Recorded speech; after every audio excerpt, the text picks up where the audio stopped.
Bonjour à tous, on se retrouve aujourd'hui pour un nouveau tutoriel du jeudi. Et donc comme prévu, on va voir aujourd'hui un petit peu les expressions dans les particules. Donc voir un petit peu comment on peut améliorer nos sprites qu'on avait vu la semaine dernière. Et aussi on va voir les instances, et c'est d'ailleurs par ça qu'on va commencer. Donc qu'est-ce que c'est une instance dans la particule? Ça veut dire qu'on va pouvoir faire une explosion de particules, faire ce qu'on veut en particules, et à la place des particules, on pourra mettre des instances d'objets, donc des copies d'objets, mais la différence avec l'instance, c'est qu'il ne copie pas l'entièreté des points, d'accord? Dans votre fichier media, il n'y a seulement une seule fois l'objet en lui-même avec ses points dans l'espace. En fait, il ne copie que l'espace objet, donc la position de l'objet, et il l'affiche juste plusieurs fois dans la scène, mais c'est tout le temps le même, la même shape, j'ai envie de dire. Donc le même objet en lui-même, et ce qui fait qu'en mémoire, c'est très très peu coûteux, donc c'est assez sympa. Alors voyons comment on fait ça. Moi, je vais faire un cube et un cône, d'accord? Et je vais créer un émetteur de particules. Alors bien sûr, ce tuto ne reprend pas les bases des particules, hein, elles ont déjà été expliquées, donc si vous ne les avez pas vues, mais je vous invite à aller voir là, ça va s'afficher juste en haut à droite. Donc je vais dans une particule, je crée un émetteur. Ici, alors prenez bien celui-là, hein, pas le legacy particule, hein, ce n'est plus les mêmes particules, c'est vraiment... bah, c'est avant quoi, c'était pas terrible quoi, c'est déjà pas terrible maintenant, alors bon. Voilà, donc mes particules fonctionnent, hop. Et donc comment faire pour créer ce qu'on appelle un instanceur, donc des instances d'objets sur des particules. Vous prenez votre particule et vous faites n particules et vous cliquez sur instanceur, la petite boîte d'options. Alors ici vous avez particules instanceur name, on va l'appeler cube cône puisqu'on va mettre des cubes et des cônes dedans. Et donc ça vous ne touchez pas, donc ça c'est si vous voulez en degrés ou en radian la rotation. Le rotation order, j'ai expliqué dans le tuto du rig avancé, donc ne vous en préoccupez pas. Vous avez level of détail, et ça c'est juste ce qu'il affiche dans le viewport, est-ce qu'il affiche la géométrie, donc tous les cônes et tous les cubes, est-ce qu'il affiche seulement des bounding box, donc une bounding box qui va gérer l'ensemble du volume des particules, ou alors bounding boxes, une bounding box par particule, donc c'est-à-dire juste une boîte qui un petit peu montre le volume de l'objet sans l'afficher, ce qui est plus léger pour la carte graphique. Cycle, vous mettez non, si vous voulez faire cycler votre instanceur, je ne sais pas trop à quoi ça sert, j'ai jamais essayé, à vous d'essayer si en fait. Alors ici vous avez les objets instancés, donc là bizarrement il met les particules, mais nous on veut pas les particules qui sont instancées, on veut que ce soit les objets. Donc vous remove item, donc vous supprimez les particules et vous ajoutez votre cube et votre cône. Et ici par contre on voit l'objet sur lequel il instance, donc c'est bien le n particules. Vous ne touchez pas à ça, on verra ça plus tard. Et on fait create, et on voit très bien qu'il a instancé nos cônes sur nos particules, mais bizarrement, il a instancé malheureusement que nos cônes. Et ça, c'est assez gênant, on aurait voulu des cônes et des cubes. Alors vous voyez que ce qui est bien, c'est que l'échelle a créé un cône, donc si je réduis le cône, bah forcément le cône devient plus petit en particules, ce qui devient plus intéressant, mais voilà, malheureusement, on n'a que des cônes, on n'a pas de cubes, pourtant on a bien sélectionné le cube. Qu'est-ce qui s'est passé ?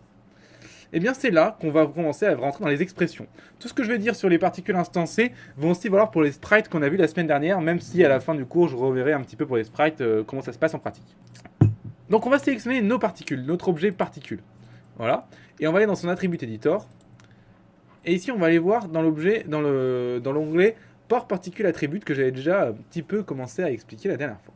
Donc cet onglet montre un petit peu les attributs qu'il y a par particule. Donc chaque particule a un attribut de position, de rang position. Un rang position, en fait, c'est un dégradé de couleur, d'accord? Ça va nous permettre de faire pas mal de choses sur l'évolution des particules, les faire grandir, les faire rétrécir, etc. Vous avez la vélocité qui correspond à sa vitesse. Donc ramp vélocité, la même chose avec un dégradé. L'accélération, donc ça je traduis pas, pareil pour l'accélération. Sa masse, d'accord? Chaque particule peut avoir une masse définie. D'accord. La dernière fois, on avait vu qu'on pouvait mettre une masse sur un groupe de particules, mais avec du script, on va pouvoir mettre une masse par particule, ce qui peut être très très intéressant. Par exemple, du sable qui s'envole, bah, tous les grains n'ont pas la même masse, donc ça peut être intéressant. Ici, vous avez le lifetime par particule, donc ça veut dire que chaque particule peut aussi avoir une vie définie. Donc c'est possible de le faire avec ces parts particularées. Et le world velocity, donc c'est sa vélocité, mais par rapport au monde. Donc je ne connais pas bien la différence mathématique qu'il y a entre la vélocité par rapport au monde et la vélocité qu'il y a tout seul. Je pense que la vélocité c'est par rapport à sa position propre, alors que la vélocité du monde c'est le vecteur par rapport aux orientations du monde, c'est-à-dire que ça ne prend pas en compte les rotations de ça par exemple. Mais je ne sais pas, donc je dis peut-être des conneries. Et alors, bon, c'est très bien ces attributs, mais à quoi ils vont nous servir pour les instanceurs? Mais ce qui est intéressant, c'est qu'on peut en ajouter, d'accord? Ici, je vois Add Dynamic Attribute. Et on va ajouter un attribut qui va créer un nombre aléatoire au début de la naissance de la particule entre 1 et 2, ou entre 0 et 1 plutôt là. Pourquoi? Parce qu'après on va pouvoir attribuer un objet à ce nombre. Vous allez tout de suite comprendre pourquoi, je comprends que ça peut paraître un peu bizarre, mais vous allez voir qu'en pratique c'est assez simple en fait. Donc on crée un attribut en appuyant sur Général ici. Donc cet attribut, le voilà. Vous faites New, d'accord. Vous lui mettez un nom, on va l'appeler Object ID, et vous comprendrez pourquoi après. Vous faites bien un float, donc un nombre flottant, d'accord. Minimum, maximum, vous ne définissez rien. Enter-name, vous ne définissez rien, faites OK. Maintenant, un nouveau attribut a été ajouté à cette liste. Mais on ne le voit pas, bien sûr. Pourquoi? Parce qu'il faut qu'il se mette à jour. Donc ça, c'est un peu de la merde à la Maya. Donc il ne se met pas à jour. Alors vous pouvez enlever l'attribut d'éditeur en appuyant sur CTRL A et le réafficher. Logiquement, ça devrait le mettre. Alors je ne vois que ça n'a toujours pas mis. Autant pour moi, petite erreur que j'ai faite. Il faut bien... donc je vais le refaire. Donc Object ID. Et je vais l'appeler PP. Vous allez voir comprendre pourquoi, tout de suite comprendre pourquoi. Float, etc. Et là, il faut mettre par particule array et non pas scalar. Désolé, scalar c'est pour l'objet entier, ça ne nous intéresse pas. Ce qui nous intéresse, nous, c'est un attribut par particule. Donc, désolé, c'est pour ça qu'on ne le voyait pas au-dessus. Vous faites OK. Là, maintenant, il est accepté. Object ID PP. Et là, en fait, vous allez faire clic droit et vous allez faire création expression. Et là, on commence à s'amuser un peu. Donc, chaque particule, vous voyez, a tous les attributs des particules ici. Et à chaque fois qu'il y a PP derrière, d'accord, par exemple, si je vois un PP, bah là, PP, ça veut dire que c'est par particule. On va prendre cet attribut, on va le copier ici. Et on va faire égal. Et là, en fait, on va créer des expressions. Des expressions, c'est quoi? C'est un langage en mail, d'accord, qui va s'exécuter à chaque fois qu'il y a un changement. Donc, que ce soit une animation, un changement de variable. Tout ce qui se passe dans Maya va réexécuter cette expression. Alors, il faut bien comprendre que l'expression touche un petit peu à du script. En fait, c'est un script qui est exécuté à chaque changement. Je ne pourrai pas expliquer en détail ce que c'est le script pendant ce cours, mais je peux déjà vous expliquer vite fait comment ça se passe. Donc c'est du mail, c'est un script créé, enfin c'est un langage de script créé par Autodesk pour Maya. Et donc il a la syntaxe suivante, c'est-à-dire que chaque action est séparée pour un point-virgule, et on peut définir des attributs d'objets en mettant le nom de l'objet point son attribut égal et une valeur. Par exemple, si je mets 10 par exemple, bah, Object ID par particule va toujours valoir 10. Donc chaque particule aura un Object ID qui sera égal à 10. Voilà. J'en reviendrai plus tard sur le cours du script en Python. Dans Maya, je développerai beaucoup mieux en quoi fonctionne le script et à quoi ça sert. Mais en gros, retenez juste que c'est une ligne ou plusieurs lignes qui vont permettre de demander des choses à Maya, d'accord? Et dans le cas d'une expression, c'est une ligne ou plusieurs lignes qui vont demander des choses à Maya à chaque fois que quelque chose change, d'accord? Donc si un jour vous vous posez la question qu'est-ce que c'est la différence entre une expression et du script, c'est seulement ça, c'est la même chose, sauf que le script est exécuté qu'une seule fois, alors que l'expression est exécutée à chaque fois que quelque chose change, donc que ce soit le temps, une variable, un attribut, n'importe quoi. Donc voilà.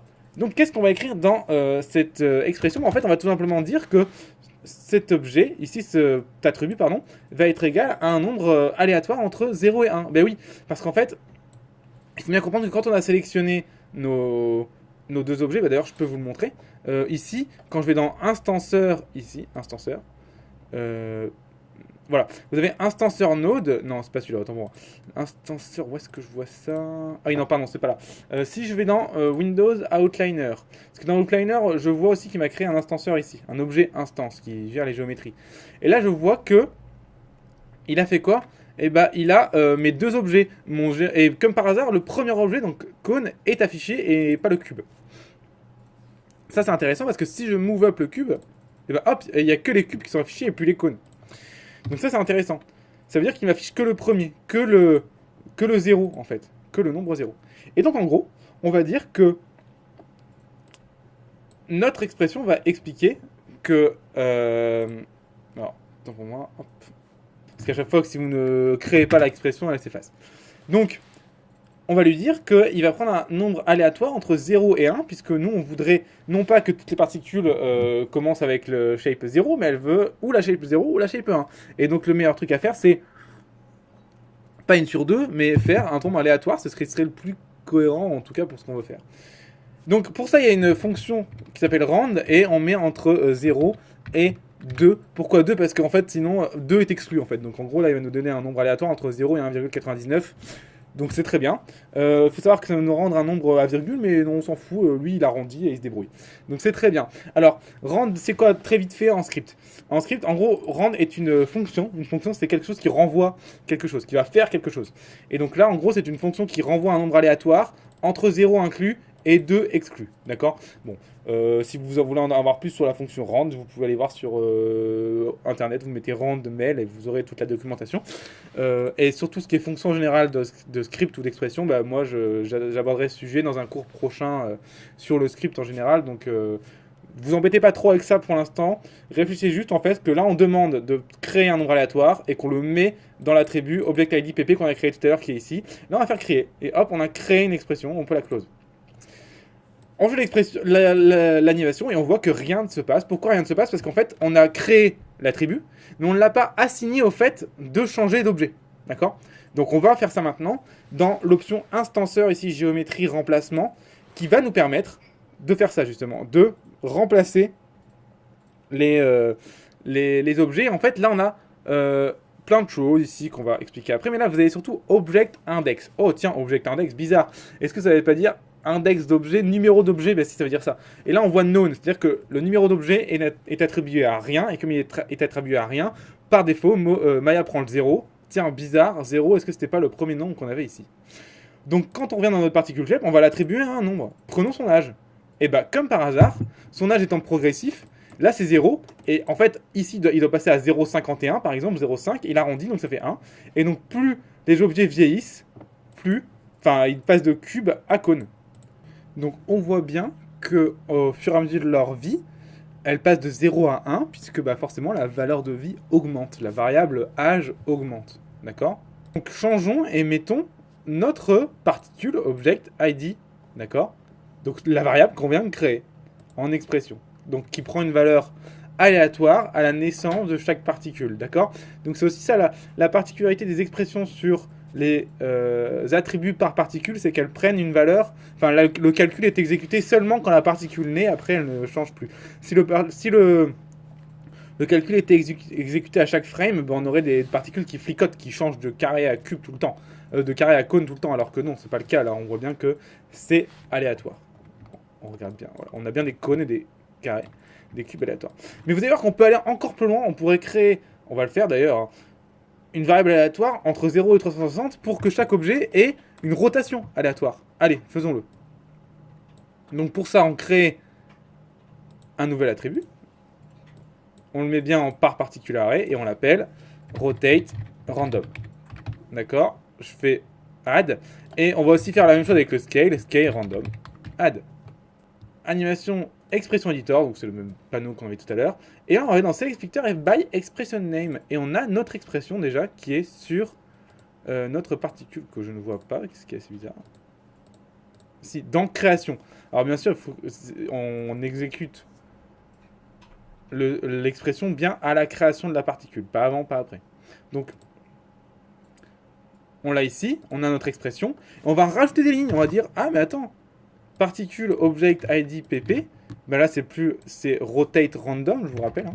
Hop, random égale, pareil, rand, mais entre 0 et 360, d'accord? On aurait pu mettre 180 aussi, ça aurait été la même chose.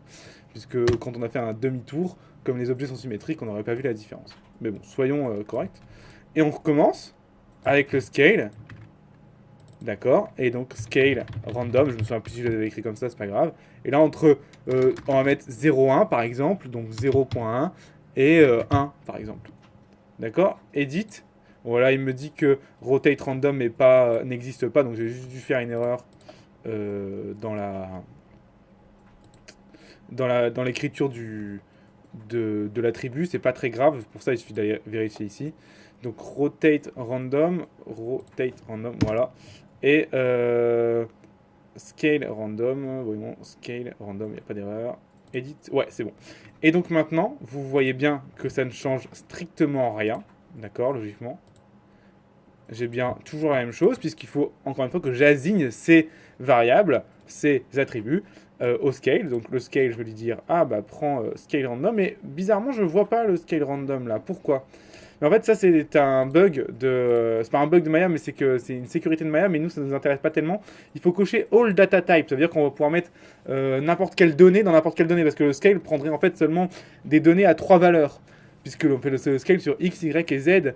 Mais si on lui donne une donnée à une valeur, en cochant All Data Type, bah, il va mettre cette valeur-là dans les 3 valeurs. Donc c'est ça qui est intéressant pour nous. Donc là, on a accès au scale random. Je clique dessus et je fais la même chose pour le rotation. D'accord, rotation ici, je mets rotate random. Donc vous voyez qu'on peut aller très loin avec cette technique, très très loin. Donc ça peut être très intéressant. Et voilà ce qu'on a. Et là, ça commence déjà à devenir un peu plus fun, quoi. Donc on peut aller très loin, on peut mettre n'importe quoi dans ces expressions, on peut mettre des maths, on peut faire des calculs très complexes.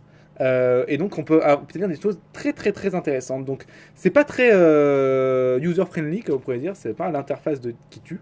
Mais par contre ça nous permet d'aller assez loin dans les particules quand même. Donc il faut bien comprendre ça quand même. Donc voilà. Et ce qui est bien, c'est que ça nous permet aussi de lier n'importe quel paramètre à n'importe quel autre paramètre. C'est ça qui est cool aussi.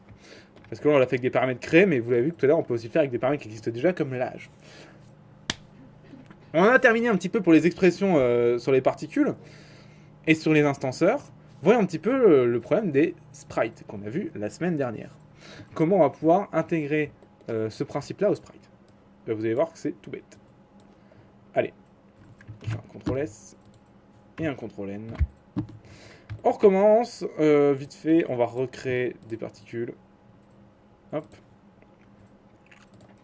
Voilà, on va lui dire que c'est un sprite. Non, shading, pardon. La méthode vite fait, donc c'est un sprite. Sprite, hop. On crée un shader, donc dans son hyper shade.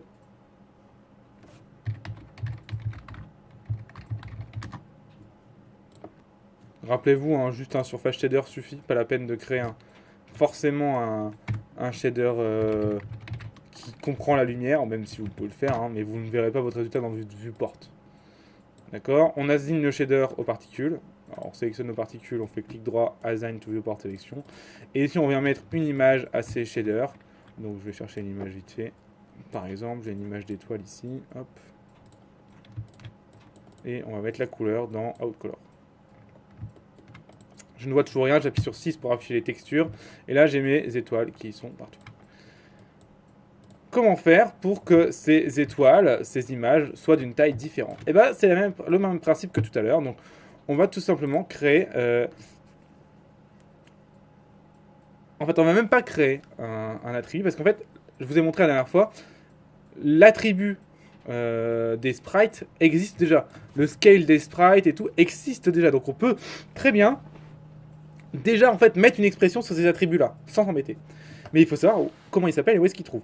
Donc on va quand même cliquer sur Général, et en fait vous allez voir que dans Général, particules ici, vous avez tous les attributs qui existent déjà. Très bien. Qu'est-ce qu'on peut choisir? Eh bien, tiens, là, je vois Sprite num pp, Sprite scale x pp. Alors, ce sera toujours pp parce qu'on veut le par particule, parce qu'on ne veut pas que la particule de gauche et la particule de droite aient la même taille. Donc, on a leur nom ici. On a leur nom. Donc, on va toujours, très simplement pouvoir faire des expressions avec. On va garder cette fenêtre ouverte pour avoir l'expression. Et on va venir aller dans Expression Editor. Et on est parti. On sélectionne les particules. On va dans Object by Particle. On sait que ça s'appelle n particules 1, point, et là on y va, on commence à mettre par exemple sprite scale x, d'accord, donc sprite scale x pp, d'accord, on fait la même chose pour y, d'accord, et on va faire une petite rotation aussi. La rotation c'est le sprite twist pp, d'accord. Bon, croyez-moi sur parole sur le coup, là, je l'ai essayé un paquet de fois. Je les ai presque tous essayés, donc... Twist. On a ça. Et là, on va pouvoir écrire égal, égal, et mettre des nombres random jusqu'à ce que ça nous souvienne. Donc le scale, par exemple, bon, on peut mettre rand et sur x, mettre entre, par exemple, 0,1 et 2, par exemple, ça m'en fout. D'accord, un point virgule pour terminer la phrase. Et en fait, on va dire que le YPP est égal au XPP, puisqu'on ne veut pas que notre image soit déformée. Donc comme ça, on est sûr que ce sera toujours la même chose, que ce sera toujours homogène. Et le sprite twist PP, ce sera un rand entre, encore une fois, comme tout à l'heure, 0 et 360, puisque c'est de la rotation. D'accord. Je suis content, je fais créer. Il me dit que j'ai une erreur, il me dit que sprite twist pp n'existe pas. J'ai dû faire une erreur dans l'écriture, donc voyons un petit peu où est-ce que j'ai fait une erreur. Ah oui, pardon, j'ai fait une erreur, c'est pas n particules, mais c'est bien le n particule shape. C'est bien la shape des particules. Comprends. Ah putain, je suis perdu. Alors malheureusement, dès que vous cliquez, vous perdez votre expression si elle n'a pas été créée. C'est un peu relou ça, mais bon, c'est la vie. Donc on y va, on recommence. Vous copiez n particule shape. Vous pouvez aussi choper logiquement ces attributs ici, non même pas. Alors là c'est toujours un peu la blague. Je vais dire, sauf c'est ingérable si je l'ai vu. Hop voilà, je l'ai là. Hop, clac. Sprite Calyx. Hop. Autant pour moi. On recommence. Y. Et twist. On rajoute PP derrière parce que c'est par particule qu'on veut le faire. Et on met le rand entre 0.1 et 2. Alors je le fais vite parce qu'on l'a déjà fait. Celui-là, on le rajoute là. Et celui-ci, hop, pardon, on le rajoute ici. Et entre là, entre 0 et 360. Et vous faites créer. J'ai toujours l'erreur du sprite twist pp, ce qui est assez bizarre en soi. Alors, autant pour moi, il faut aussi les ajouter directement ici, sinon il ne les prend pas en compte. Ça, je viens de le découvrir. Donc, pour ajouter un attribut, il faut le sélectionner et faire add. Donc, on va prendre le scale x, scale y. Je viens d'ajouter le twist. Vous faites add. Là, il les prend en compte et quand vous faites create, il peut créer l'expression. S'ils ne sont pas là, il ne les crée pas en fait. De base, ils n'existent pas. Donc ça, je ne savais pas. Donc ça vous permet de créer des attributs déjà existants. Maintenant qu'ils ont été rajoutés, on va pouvoir un petit peu voir ce que ça a donné. Et vous voyez que maintenant, les particules tombent de taille différente et de rotation différente. Si je change le numéro de scale Y, de X par exemple, je lui mets 0,2 en maximum, je fais edit, vous allez voir que mes particules maintenant sont toutes beaucoup plus petites. Donc je répète, j'ai fait une petite erreur, donc je vous le redis. Pour que vous puissiez mettre une expression sur les attributs, il faut d'abord les ajouter au tableau qui est ici. En allant dans Général, Particules, et vous sélectionnez votre attribut à ajouter et vous faites Add. D'accord. Donc ça, je viens de le découvrir, j'ai fait une erreur, désolé. Mais donc sinon, il va vous mettre une erreur comme quoi l'attribut n'existe pas. En fait, c'est parce qu'il n'est pas ajouté concrètement à la particule. C'est que de base, en fait, il n'existe pas. Je pense que c'est pour sauver de la mémoire qu'ils font ça, ce qui est pas débile en soi. Donc voilà, et là maintenant, vous pouvez avoir des images beaucoup plus intéressantes. Par exemple, c'est de la fumée avec un alpha, etc. Plutôt que juste tout dans le même sens, quoi. Bien sûr, vous avez aussi un sprite ID si vous avez plusieurs images qui défilent, je pense. Je vais le voir, je vais regarder ça pour voir. Voilà, c'est le sprite numpp. Le sprite numpp vous permet aussi de faire ça. Il suffit de lier le sprite numpp au numéro de l'image, en fait, tout simplement. Donc c'est pas très très compliqué. C'est le même principe qu'on a vu avec les instanceurs. Donc je vais pas le faire avec vous, ce sera un petit peu de la redite. Donc voilà. Ben voilà, je pense que c'est tout pour ce tutoriel. On a vu pas mal de trucs. On a vu quelques expressions, quelques trucs pour les particules qui sont plutôt sympas et plutôt utiles. Ben je vous invite à essayer ça chez vous. Et je vous invite aussi à essayer plusieurs images. Vous allez voir qu'il y a des trucs un peu tricky à faire et ça peut être un peu fun de vous poser des questions là-dessus. Ça vous permettra de mieux comprendre l'expression et exactement comment elle fonctionne. Et puis moi, je vous dis à la prochaine. Bon courage. Et puis à lundi pour un nouveau tutoriel. Allez, salut!